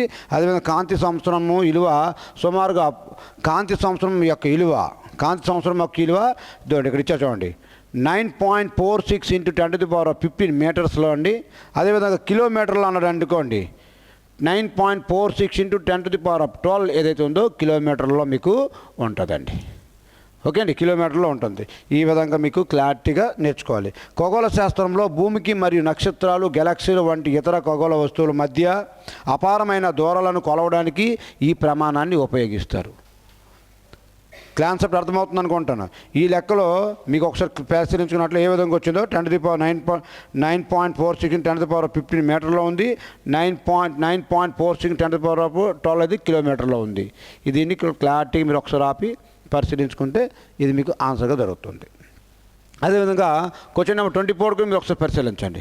క్వశ్చన్ నెంబర్ 24 కూడా మీరు పరిశీలిస్తే వెండి ఉపరితలాన్ని చీకటిగా మార్చేటువంటి వాయువు ఏది అని అడిగారు. చాలా క్లారిటీగా అడిగారండి. వెండి ఉపరితలాన్ని చీకటిగా మార్చేటువంటి వాయువు ఏది అని అడిగాడు. చాలా క్లారిటీగా అడిగాడు. ఏదైతే ఉందో మీకు ఒకసారి చూడండి. ఈ ఎంపికలో సరైన ఎగ్జామ్ ఏదైతే ఇవ్వలేదు కానీ సరైనది ఏంటంటే హైడ్రోజన్ సల్ఫైడ్ ఏదైతే ఉందో హైడ్రోజన్ సల్ఫైడ్. వాడు అడిగిన బిట్లో మాత్రం ఆప్షన్లో ఈ హైడ్రోజన్ సల్ఫైడ్ లేదు. కానీ దీని యొక్క రైట్ ఆన్సర్ ఏదంటే హైడ్రోజన్ సల్ఫైడ్. చూడండి, వెండి ఉపరితలాన్ని నల్లగా లేదా చీకటిగా మార్చేటువంటి ప్రధాన వాయువు ఏదంటే హైడ్రోజన్ సల్ఫైడ్ ఏదైతే ఉందో హైడ్రోజన్ సల్ఫైడ్ అనేది దాని యొక్క ఆన్సర్గా మీకు చెప్పడం జరుగుతుంది. గాలిలో ఉండేటువంటి సల్ఫర్ కణాల్లో వెండి చర్య జరిపి దాని ఉపరితలం పైన సిల్వర్ సల్ఫైడ్ అనే నల్లటి పొరను ఏర్పరుస్తుంది. ఈ ప్రక్రియను రాసాయనికంగా వెండి మసకబారడం అని పిలుస్తారు. ఓజోన్ వాయువు కూడా వెండిపైన చారిత్రాత్మక నష్టాన్ని కలిగిస్తుందని పరిశోధకులు సూచిస్తూ ఉన్నాయి. కానీ సల్ఫైడ్ ప్రధానం ఏదంటే సల్ఫైడ్ ప్రధాన కారకం ఏదైతే సల్ఫైడ్ అనేది. ఓకే అండి, ఇది హైడ్రోజన్ సల్ఫైడ్ ఏదైతే ఉందో ప్రధాన కారణం హైడ్రోజన్ సల్ఫైడ్ అండి. ఓకే అండి, దీని ప్రతి అంశం కూడా మీకు జాగ్రత్తగా ఉండి. నెక్స్ట్ అండి, ఆప్టికల్ ఫైబర్ ఆవిష్కర్త ఎవరని చాలా క్లారిటీగా అడిగాడు. ఆప్టికల్ ఫైబర్ యొక్క ఆవిష్కర్త ఎవరైతే ఉన్నారో చూడండి. ఇక్కడ నరీందర్ సింగ్ కపానీ ఎవరైతే ఉన్నారో ఆయనండి. ఆప్టికల్ ఫైబర్ టెక్నాలజీకి ముఖ్య పితామహుడుగా నరీందర్ సింగ్ కపాలిని పరిగణిస్తారు. ఫైబర్ ఆప్టిక్స్ యొక్క పితామహుడు అని పిలుస్తారు అతన్నే. ఇది ఎవరినంటే నరేందర్ సింగ్ కపానీని. 1956లోని ఆప్టికల్ ఫైబర్ అనే పదాన్ని ఉపయోగించి ఈ సాంకేతికత గురించి ప్రపంచానికి వివరించారు. ఆయన కాంతిని ఒక చివర నుండి మరొక చివరకు బదిలీ చేయడానికి గాజు ఫైబర్ను ఉపయోగించడం పైన పరిశోధన చేశారు. ఆప్టికల్ ఫైబర్ అనేది కాంతి సాంకేతికాల రూపంలో సమాచారాన్ని ప్రసారం చేయడానికి ఉపయోగించే సన్నని మానవ జుట్టు అంతా మందపాటి గాజు లేదా ప్లాస్టిక్ తీగ వలె ఉంటుందన్నమాట. ఈ సాంకేతికత పూర్తిగా అంతర్గత ప్రతిబింబం అనే సూత్రం పైన ఆధారపడి ఉంటుంది. అంతే. ఈ విధంగా కంటెంట్ అనేది అడిగింది బిట్ ఒకటే, కానీ ఈ రేంజ్లో కంటెంట్ నేర్చుకోగలిగితే నువ్వు రేపు 100% పేపర్ని అటాక్ చేయగలుగుతావు. వాడు ఏ విధంగా పేపర్ వచ్చినా నువ్వు చేయగలుగుతావు. సో బిట్ నెంబర్ చూసుకొని నెక్స్ట్ చూడండి. బిట్ నెంబర్ 26 కూడా మీరు ఒకసారి పరిశీలించండి. క్యాన్సర్ చికిత్సలో వాడతారా? క్యాన్సర్ చికిత్సలో దేన్ని వాడతారు? కొబాల్ట్. క్యాన్సర్ చికిత్సలో దేన్ని వాడతారంటే ఈ కొబాల్ట్ 60 ఏదైతే ఉందో ఈ కొబాల్ట్ 60ని క్యాన్సర్ చికిత్సలో ఉపయోగిస్తారు. క్యాన్సర్ చికిత్సలో సాధారణంగా ఉపయోగించే రేడియోధార్మికత ఐసోటోపులో ఏదంటే కొబాల్ట్ 60 ఏదైతే ఉందో ఈ కొబాల్ట్ 60 అంటే ఒకటి. ఈ కొబాల్ట్ 60 అనేది గామా కిరణాలను విడుదల చేసేది శక్తివంతమైన రేడియోధార్మిక మూలకం అండి. ఇది శక్తివంతమైన రేడియోధార్మికత మూలకం ఇది. గామా కిరణాలు క్యాన్సర్ కిరణాలను నాశనం చేయడానికి మరియు ఆ కణితులను కరిగించడానికి ఉపయోగిస్తారు గామా కిరణాలు. ఒకదాని చూడండి ఏ విధంగా కంటెంట్ అందిస్తున్నాము. సాంప్రదాయకంగా కొబాల్ట్ థెరపీ లేదా టెలిథెరపీ కోసం కొబాల్ట్ యంత్రాల్లో వాడతారు. అంతేకాకుండా ఇరీడియం 192 నుండి వంటి ఇతర ఐసోటోపులను కూడా క్యాన్సర్ చికిత్సలో ఉపయోగిస్తారు. అదేవిధంగా యురేనియం మరియు థోరియం అణు ఇంధనంగా కూడా పనిచేస్తాయి. యురేనియం మరియు థోరియం అణు ఇంధనంగా పనిచేస్తుంది. ఈ యురేనియం మరియు థోరియం అనేది అణు ఇంధనంగా పనిచేస్తాయి. చాలా ఇంపార్టెంట్. రానున్న కాలంలో ఈ యురేనియం యొక్క ఉపయోగాలు చాలా ఉంటుంది. ఇది చాలా తక్కువ మోతాదులో దొరుకుతుంది. కానీ తక్కువ మోతాదులో దొరికిన దాని యొక్క పవర్ అనేది కొన్ని వేల రెట్లలో ఉంటుంది. కాబట్టి దీనికోసం మాట్లాడదాం. యురేనియం అండ్ థోరియం కోసం సపరేట్గా మాట్లాడదాం. ఇక్కడ మీకు ఈ క్యాన్సర్ చికిత్సలో కొబాల్ట్ 60 ఏదైతే ఉందో దీనికోసం మనము నేర్చుకోవడం జరిగింది. అదేవిధంగా బిట్ నెంబర్ 27 కూడా మీరు పరిశీలించండి. బంగారం అనేది లాటిన్ పేరు ఏంటి అని అడగండి. మీకు అందరూ తెలిసిందే హారం ఏదైతే ఉందో హారం అండి. బంగారం యొక్క లాటిన్ పేరే హారం. దీని ఆధారంగా రసాయన మూలకాల పట్టికలో బంగారం యొక్క చిహ్నము AU. బంగారం యొక్క చైన్ ఏదండి ఏయు. దీన్ని ఆరంగా నిర్ణయించారు. ఆరం అనేది లాటిన్ పదానికి అర్థం మెరిసే ఉదయం లేదా బంగారు కాంతి అనే అర్థం అండి. మెరిసే ఉదయం లేదా బంగారు కాంతి అనే అర్థము ఈ ఆరం అనే పదానికి అర్థం, లాటిన్ పదానికి అర్థం. బంగారం ఒక రసాయనిక మూలకము. ఇది ఒక అధిక సాంద్రత మరియు మెరుపును కలిగి ఉంటుంది. ఇది చాలా మృదువైనటువంటి మరియు సాగే లోహం. ఇది చాలా మృదువైన మరియు సాగే లోహాన్ని కలిగి ఉంటుంది ఈ బంగారం హారం ఏయు ఏదైతే ఉందో ఇదండి. సో ఈ విధంగా దీని యొక్క సారాంశం కూడా మీరు ఒకసారి పరిశీలించండి. ఎందుకంటే వీడియో అనేది ఇంకా లెంత్ అవుతూనే ఉంది. ఇప్పటికే గంటన్నర దాటుతుంది కాబట్టి మిగతా కాన్సెప్ట్ కూడా మీరు ఒకసారి వీడియో ఆపి చేయండి. నెక్స్ట్, యురేనియం యొక్క ప్రధాన ధాతువు ఏది? చాలా క్లారిటీగా చూడండి. యురేనియం యొక్క ప్రధాన ధాతువు ఏదైతే ఉందో చూడండి, ఈ పిచ్ బ్లేడ్ ఏదైతే ఉందో యురేనియం యొక్క ప్రధాన ధాతువు అండి. ఇది యురేనియం యొక్క ప్రధాన మరియు ముఖ్యమైన ధాతువు ఏదైతే పిచ్ బ్లేడ్ ఏదైతే ఉందో ఈ పిచ్ బ్లేడ్ అండి. ఈ పిచ్ బ్లేడ్ అనేది యురేనియం యొక్క డయాక్సైడ్ మరియు యురేనియం యొక్క టైటాక్సైడ్ వంటి ఆక్సైడ్ల యొక్క సంక్లిష్ట మిశ్రమం అండి ఇది. ఓకే అండి. దీన్నే సాధారణంగా యురానినైట్ అని కూడా పిలుస్తారు దీన్నే సాధారణంగా. ఓకే అండి. ఈ విధంగా యురేనియం యొక్క ప్రధాన ధాతువు ఏదంటే ఈ పిచ్ బ్లేడ్ ఏదైతే ఉందో ఈ పిచ్ బ్లేడ్ అనేది మీకు ఆన్సర్గా చెప్పడము జరుగుతుంది. అదేవిధంగా ఒకసారి పరిశీలించండి. దంతాలలో నోటి పిహెచ్లు దేనికంటే తక్కువగా ఉన్నప్పుడు క్షయం ప్రారంభమవుతుంది. దేనికంటే తక్కువగా ఉన్నప్పుడు అని అడిగాడండి. దంతాల్లో 7.5, 8.5, 6.5, 5.5, 5.5 ఏదైతే ఉందో అది మీకు ఆన్సర్గా చెప్పడము జరుగుతుంది. చూడండి, నోట్లోని పిహెచ్ విలువ 5.5 కంటే తక్కువగా తగ్గినప్పుడు దంతాలు కుళ్ళిపోవడము లేదా క్షయ ప్రారంభమవుతుంది. నోట్లో ఉండేటువంటి బ్యాక్టీరియా ఆహారంలో ఉన్న చక్కెరలను విచ్ఛిన్నం చేసి ఆమ్లాలను ఉత్పత్తి చేస్తాయి. ఈ ఆమ్లాలు దంతాల యొక్క గట్టి బయటి పొర అయినటువంటి ఎనామిల్ను కాల్షియం ఫాస్ఫేట్తో కరిగించడం ప్రారంభిస్తాయి. ఎనామిల్ మన దంతాలు అత్యంత గట్టి పదార్థం ఏదంటే ఈ ఎనామిల్ అండి. ఈ ఎనామిల్ ఖనిజాలు కోల్పోతూ ఉంటాయి అన్నమాట. అప్పుడు మొదలవుతూ ఉంటుంది. సాధారణంగా నోట్లోని లాలాజలం యొక్క పిహెచ్ విలువ తటస్థంగా లేదా కొద్దిగా క్షారంగా, సాధారణ నోట్లోని లాలాజలం అనేది యొక్క పిహెచ్ విలువను తటస్థంగా లేదా కొద్దిగా క్షారంగా ఉంటుంది. ఇది ఆమ్లాలను తటస్థీకరిస్తుంది. దీని సారాంశం కూడా మీరు ఒకసారి పూర్తి వీడియో ఆపి మీరు చూసుకొని జాగ్రత్తగా మీరు పరిశీలిస్తూ ఉండండి. బిట్ అడిగింది ఒకటే, అడిగింది మాత్రం ఈజీగానే ఉన్నాయి, కానీ అక్కడికి మేము అందించే కంటెంట్ ఏదైతే ఉందో అది మీరు కరెక్ట్గా పరిశీలించండి. ఇదే కాదండి, ప్రతి ఎగ్జామ్ కూడా కంటెంట్ అనేది చాలా క్లారిటీగా ప్రతి అంశం కూడా మీకు అద్దెలాగా అందిస్తాం. ఆల్కహాలు మరిగే స్థానము 78 డిగ్రీ సెల్సియస్. అయితే కెల్విన్ స్కేల్లో ఎంత అని అడుగుతున్నాడు అండి. చూడండి, ఆల్కహాలు మరిగేటువంటి స్థానము 78 డిగ్రీ సెల్సియస్ ఏదైతే ఉందో 78 డిగ్రీ సెల్సియస్ అండి. అయితే దేంట్లో అడిగాడంటే కెల్విన్ స్కేల్లో ఆ యొక్క ఉష్ణోగ్రత ఎంత అని అడిగాడు. చాలా క్లారిటీగా అడుగుతున్నాడు. 351 ఏదైతే ఉందో ఈ 351 కెల్విన్లు అనమాట. ఉష్ణోగ్రతను సెల్సియస్ నుండి కెల్విన్లోకి మార్చడానికి ఉపయోగించేటువంటి సూత్రమే ఇది. K ఈ ఫార్ములా ఆధారంగా దీన్ని మారుస్తారు. ఓకే అండి. దీని సారాంశం కూడా మీరు ఒకసారి పరిశీలిస్తూ ఉండండి. అదేవిధంగా చూడండి, క్వశ్చన్ నెంబర్ 31 కూడా మీరు ఒకసారి పరిశీలించండి. ఆధునిక ఆవర్తన పట్టికలో మొదటి లోహ మూలకం ఏది? చాలా క్లియర్. అందరూ కూడా రాంగ్ చేసేటువంటిది ఈ లిథియం ఏదైతే ఉందో, లిథియం అనేది మొదటిది అవుతుందండి. ఇక్కడ చూడండి, దీని సారాంశం చూడండి. ఆధునిక ఆవర్తన పట్టికలో మొదటి మూలకం ఏదంటే హైడ్రోజనే. కానీ ఈ హైడ్రోజన్ అనేది లోహం కాదు, అలోహం. ఈ హైడ్రోజన్ అనేది మూలకం కాదు, అలోహము. ఆవర్తన పట్టికలో మొదటి మూలకం అయితే హైడ్రోజనే, కరెక్టే. కానీ హైడ్రోజన్ అనేది మూలకం కాదు, అలోహం.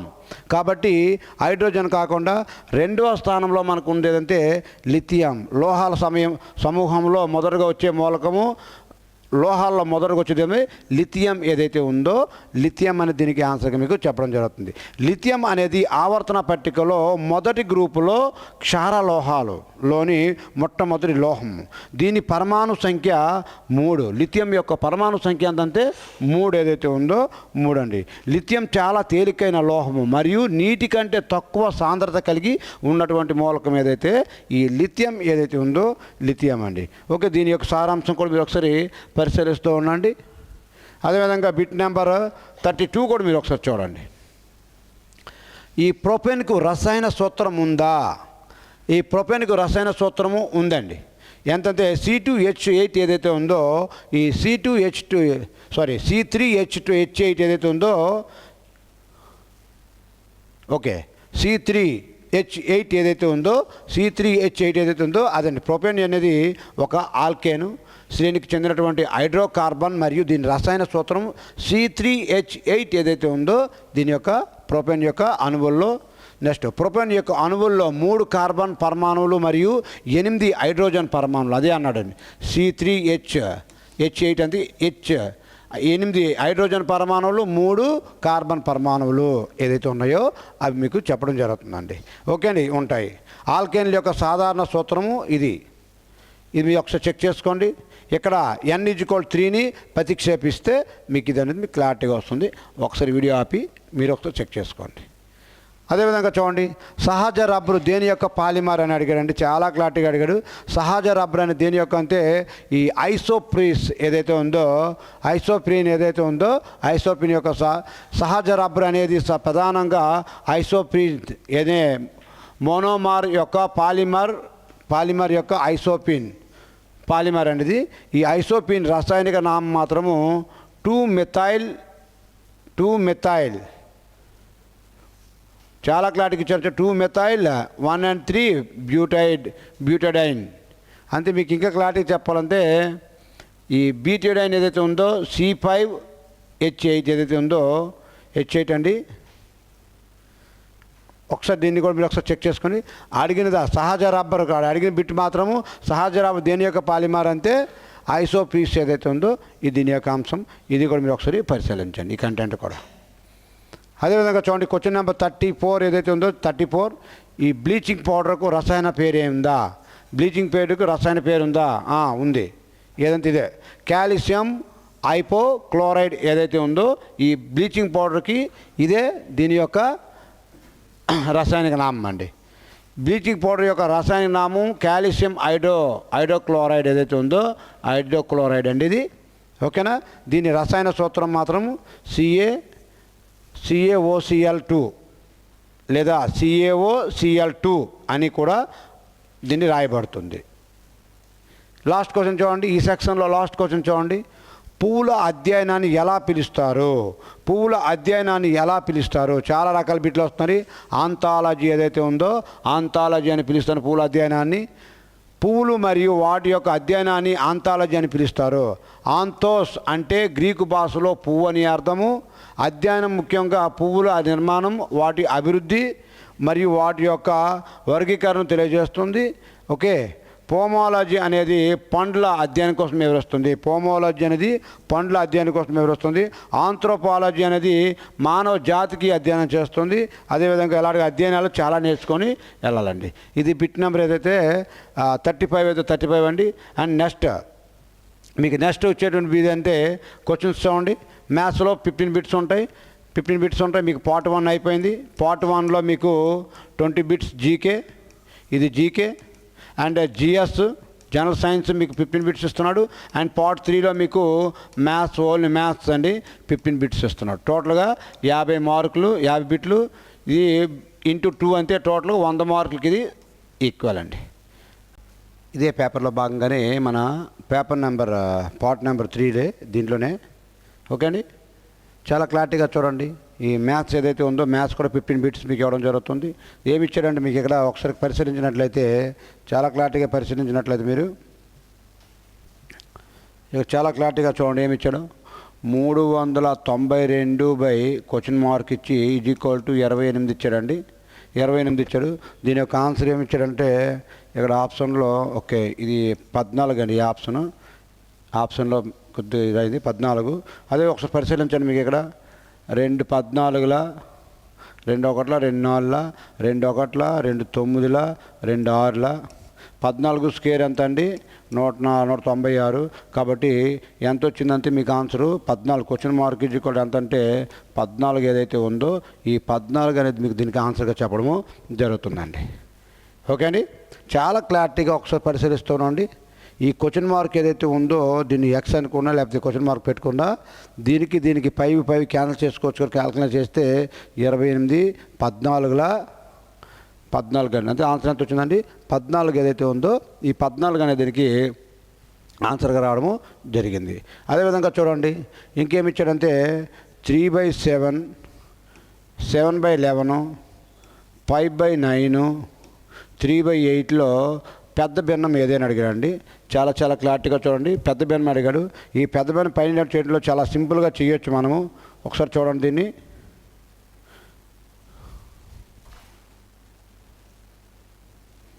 చూడండి, చాలా క్లారిటీగా చూడండి. ఇక్కడ ఏమి ఇచ్చాడంటే 11 3ల 33 11 7ల 77. కాబట్టి ఈ 33 కన్నా 77 పెద్ద కాబట్టి దీనికంటే ఇది చిన్న భిన్నం కాబట్టి ఇది మనతో సంబంధం లేదు.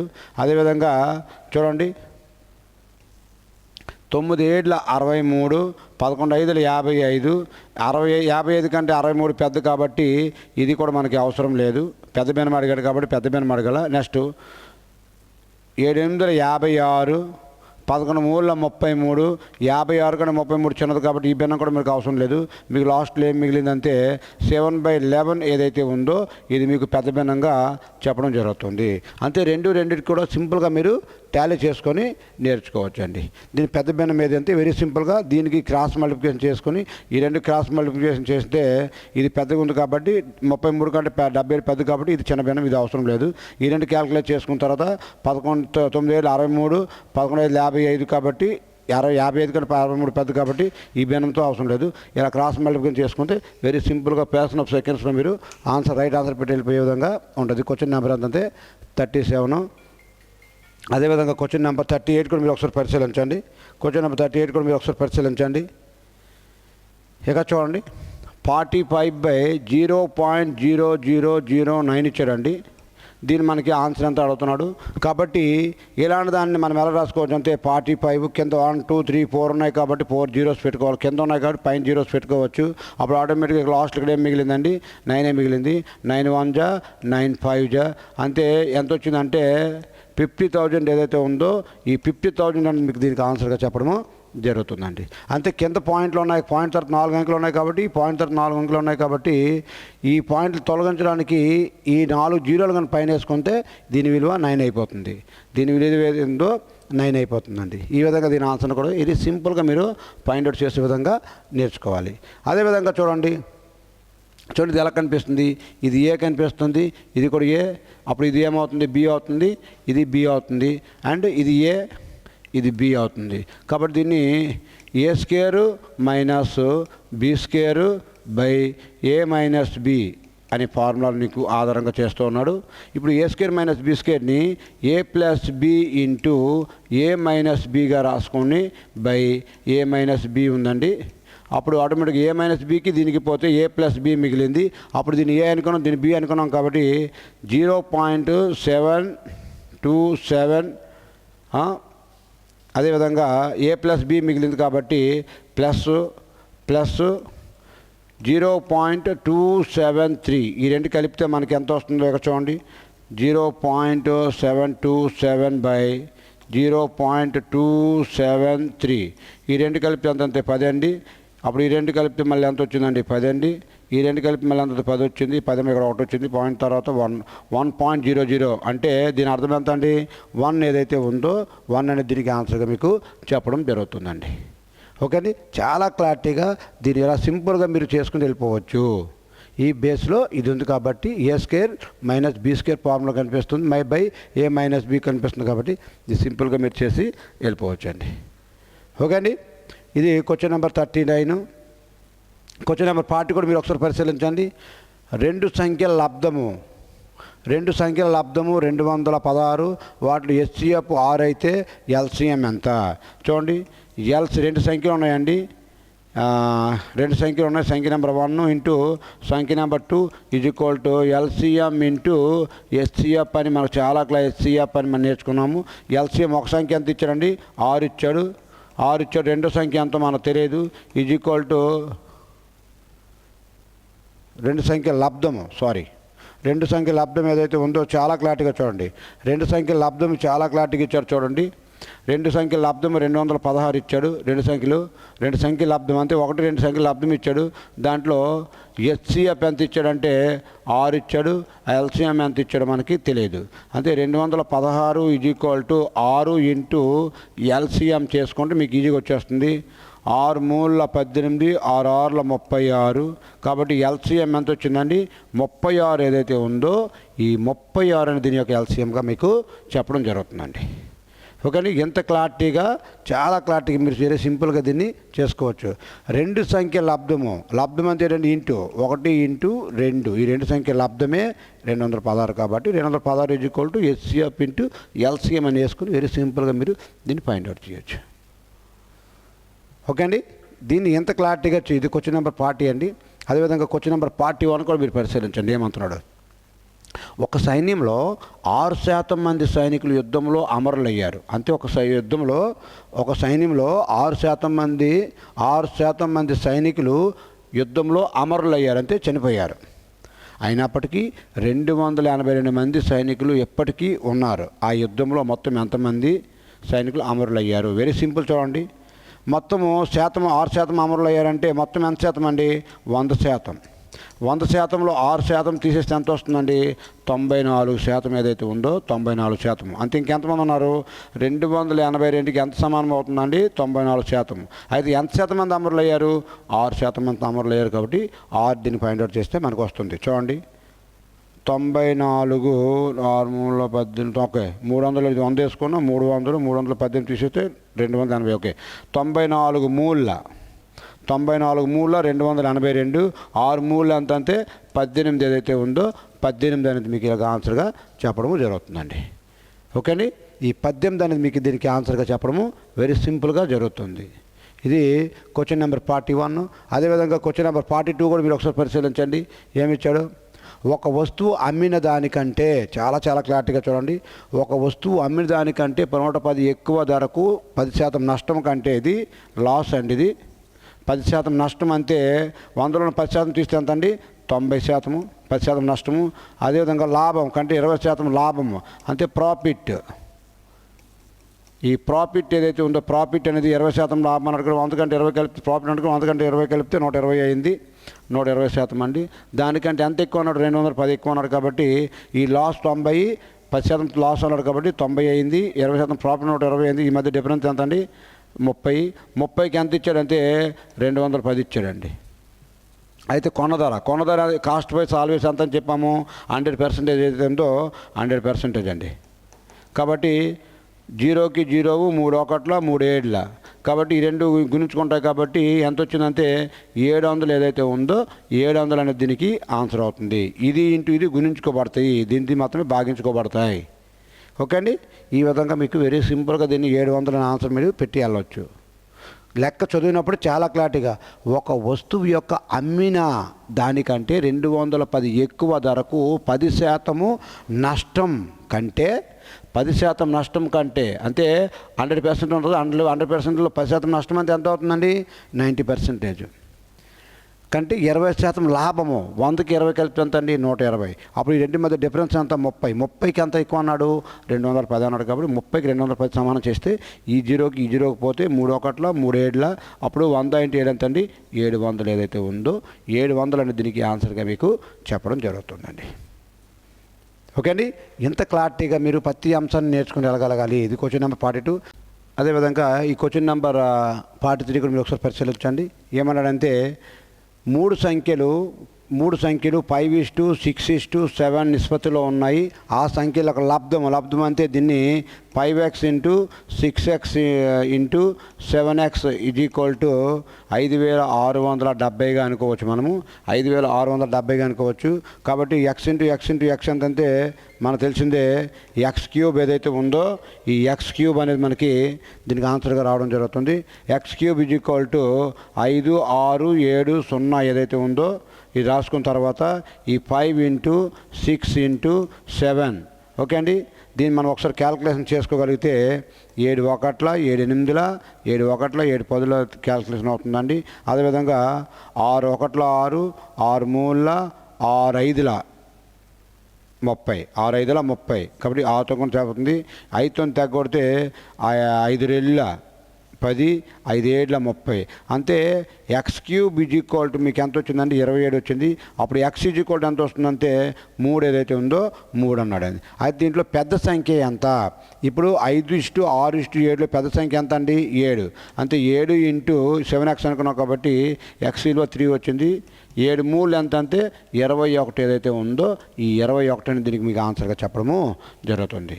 ఈ 21 ఏదైతే ఉందో ఈ 21 అనేది మీకు ఆన్సర్ చెప్పడము జరుగుతుందండి. ఇది క్వశ్చన్ నెంబర్ 43 ఏదైతే ఉందో 43 అండి.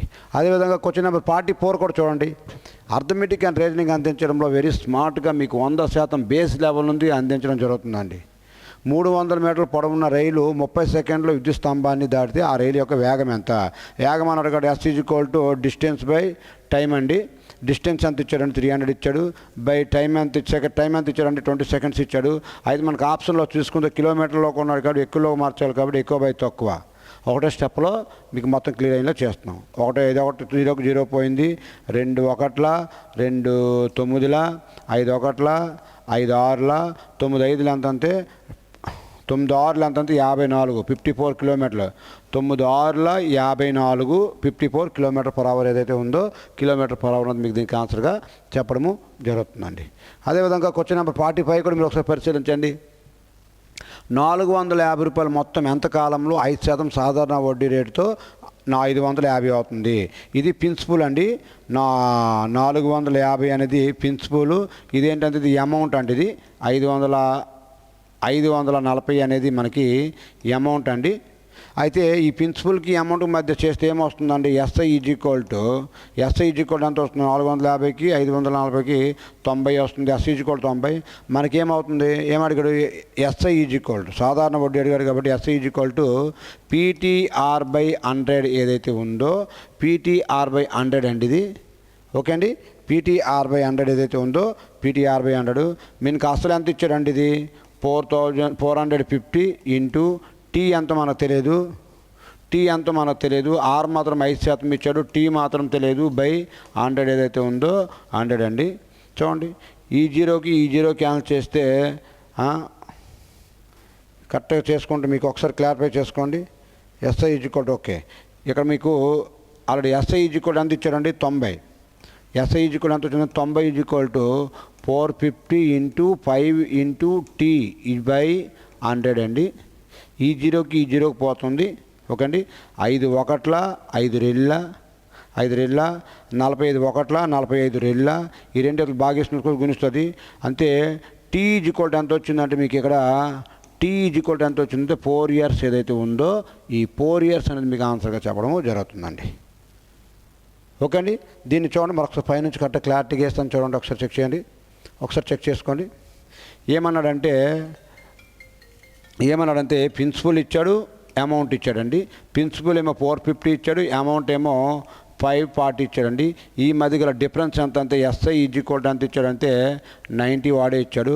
అప్పుడు SI is equal PTR by అండి. ఎస్ఐ మనకి ఎంత వచ్చింది? 90 వచ్చింది. అదేవిధంగా పి మనకి ఎంత ఇచ్చాడండి? అసలు 450. టీ అంత మనకు తెలియదు. ఆర్ మాత్రం 5 ఇచ్చాడండి బై పీటీఆర్ బై 100. ఈ జీరోకి పోతే 5 1 5 2 మిగిలింది. 45 1 45 2 ఈ రెండు దీన్ని గుణిస్తుంది కాబట్టి అప్పుడు టీ ఈజ్ కూడా ఎంత వచ్చిందంటే 4 ఇయర్స్ ఏదైతే ఉందో 4 ఇయర్స్ అనేది దీనికి ఆన్సర్గా మీకు చెప్పడము జరుగుతుందండి. ఇది దీని ఆన్సర్గా మీకు ఎంత క్లారిటీగా చెప్పడం జరుగుతుంది. ఇది క్వశ్చన్ నెంబరు 45 ఏదైతే ఉందో క్వశ్చన్ నెంబర్ 45 యొక్క ఆన్సర్ అండి ఇది మీకు. అదేవిధంగా చూడండి ఈ 4x మైనస్ 3 =61 అన్నారండి. ఇప్పుడు 4x ఉంది, ఈజ్ ఈక్వల్ టు ఈ మైనస్ అవతలకి వెళ్తే ఏమవుతుంది, ప్లస్ అవుతుంది. అప్పుడు ఎంత అవుతుందండి, 64 అవుతుందండి. ఈ -3 ఏమవుతుంది, దాన్ని కలిపితే ప్లస్ అవుతుంది, 64 అవుతుంది. 4 1 4 16 అప్పుడు x ఎంత వచ్చిందండి, 16 ఏదైతే ఉందో 16 అండి. x ఎంత అండి, 16 ఏదైతే ఉందో 16 అనేది దీనికి ఎంత సింపుల్గా ఆన్సర్ చెప్పడం జరుగుతుందండి. ఓకే అండి. నిజంగా నీకు 2024 26వ సంవత్సరంలో 100% ఉద్యోగం కావాలనుకుంటే మాత్రం మన కృష్ణారెడ్డి అకాడమీకి రండి. ఆఫ్లైన్లో చాలా క్లారిటీగా ప్రతి అంశాన్ని కూడా మీకు కంటికి అద్దిలాగా నేర్పిస్తూ ఉన్నాం. ఓకే, ఇది క్వశ్చన్ నెంబర్ 46. 47 కూడా చూడండి. అబ్బాయిలకు అమ్మాయిలకు మధ్య నిష్పత్తి. ఇది అబ్బాయిలండి, ఇది అమ్మాయిలండి. అబ్బాయిలేమో 3 పార్ట్స్, అమ్మాయిలేమో 2 పార్ట్స్. అయితే ఎవరు దొరకడు, అబ్బాయిల యొక్క శాతాన్ని కొనుగోండి. అబ్బాయిలు 3 పార్ట్స్ అండి. అబ్బాయిలు 3 పార్ట్స్, అమ్మాయిలు 2 పార్ట్స్. మొత్తం కలిపి ఎన్ని పార్ట్స్ అండి, 5 పార్ట్స్. పర్సంటేజ్ అన్నాడు కాబట్టి ఇంటూ 1 చేస్తే అయిపోతుందండి. 5 1 5 2 అంతే. 23 అంతే. 60% ఏదైతే ఉందో 60% అనేది మీకు ఏంటి ఆన్సర్గా చెప్పడము జరుగుతుందండి. ఓకే అండి. ఇది చూడండి 47 ఉండదు. అదేవిధంగా 48 కూడా మీరు ఒకసారి పరిశీలించండి. ఒక దుకాణదారుడు 500పై 10% తగ్గించాడు. చూడండి, ఈ 100 అనేది ఎంత శాతం అంతే 100%కి సమానం అండి. దీంట్లో 10% అంతే 50 వచ్చిందండి. 10% ఎంత వచ్చింది, 50 వచ్చింది. 10% 50 తగ్గించి అంత టోటల్ ఎంత అనుకున్నాం, మొత్తం 50 అనుకున్నాం, 100 అనుకున్నాం, 500 అనుకున్నాము. 500లో 50% 10% తగ్గించి ఎంత వచ్చిందండి, 450 ఏదైతే ఉందో ఈ 450 అనేది మీకు అమ్మకపు ధర. ఈ 450 ఏమవుతుందండి, ఈ అమ్మకపు ధర ఏదైతే ఉందో అమ్మకపు ధర అనేది అవుతుంది. ఓకే, ఇది సింపుల్గా కూడా మీరు ఇలా చేసుకెళ్ళిపోవచ్చు. లేదు సార్ ఇంకో మెథడ్లో కూడా చేయాలంటే చేసుకోవచ్చు, దీనికి అంత సీన్ అయితే లేదు. ఇది సింపుల్గా దీన్ని చేయొచ్చు. క్వశ్చన్ నెంబర్ 49 కూడా ఒకసారి పరిశీలించండి. అంతే ఇదే టాపిక్ నుంచి 2 బిట్లు ఇచ్చాడండి. 2025లో ఒకే ఎగ్జామ్లో 2 బిట్సార్లు అడిగాడు. సాధారణ వడ్డీ ప్రిన్సిపల్ ఇచ్చాడు అంత అండి, 2000 ఇచ్చాడండి. I = PT/60 అండి. SI = PT/60 అని P ఇచ్చాడు, R ఇచ్చాడు, 2 సంవత్సరాలు ఇచ్చాడండి. PT/60 100, PT/60 100 అండి. ఓకేనా. 2000పై 5% వడ్డీ రేటుతో 2 సంవత్సరాలకు సాధారణ వడ్డీ ఎంత, SI ఎంత అని అడిగాడండి. సింపుల్ చూడండి, 2 సున్నాలకి 2 సున్నాలు పోతే 5 2 10 అంతే. సాధారణ వడ్డీ ఎంత అవుతుందండి, 200 ఏదైతే ఉందో 200 అనేది దీనికి సాధారణ వడ్డీ అవుతుందండి. 200 ఏదైతే ఉందో ఈ 200 అనేది మీకు SIగా చెప్పడం. సాధారణ వడ్డీ ఎంత అవుతుందంటే 200 ఏదైతే ఉందో 200. అదేవిధంగా ఈ సెక్షన్లో లాస్ట్ క్వశ్చన్ చూడండి, మీకు పరిశీలించండి. ఇలా చూసి చేయొచ్చు. డివైడెడ్ ఉంది కాబట్టి బాడ్మస్ రూల్ ప్రకారం ఎంత 3 1 3 12 12 2 ఎంత అంటే 24 ఏదైతే ఉందో 24 అని దీనికి ఆన్సర్గా చెప్పడం జరుగుతుందండి. ఓకే అండి. వెల్కమ్ టు కృష్ణారెడ్డి గారు. మరొకసారి చెప్పే ముందు ఓకే అండి, 100% మీకు జాబ్ కావాలనుకుంటే మాత్రము ఈ కంటెంట్ మీకు టీఏ బ్యాచ్ రేంజ్లు మాత్రమే చెప్తున్నాను. నీకు బేస్ లెవెల్ నుంచి అడ్వాన్స్ లెవెల్ వరకు అథమెటిక్ రీజనింగ్ అనేది నేనే చెప్తున్నాను. మీకు 100% మీరు సక్సెస్ఫుల్ అయ్యే విధంగా నేను తయారు చేస్తాను. 24 hours నీ కంట్రోల్లో ఉండి నేను మీకు ముందు తీసుకెళ్ళే బాధ్యత నాదండి. Thank you very much. Jai Hind, జై భారత్.